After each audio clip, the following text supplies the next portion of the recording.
In this question, you have to match the components given in list 1 with that of list 2. Now, parturition is the process of childbirth triggered by the fetal ejection reflex, which stimulates uterine contractions and leads to the delivery of the baby.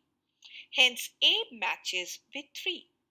Now, the placenta is responsible for secreting human chorionic gonadotropin, that is HCG, which supports the early stages of pregnancy by maintaining the corpus luteum.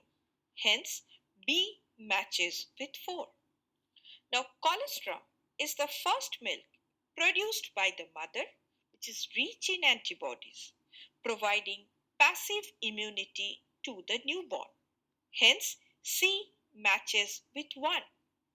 Now, fimbriae are finger-like projections at the end of the fallopian tubes that help capture and guide the ovum from the ovary into the fallopian tube after ovulation.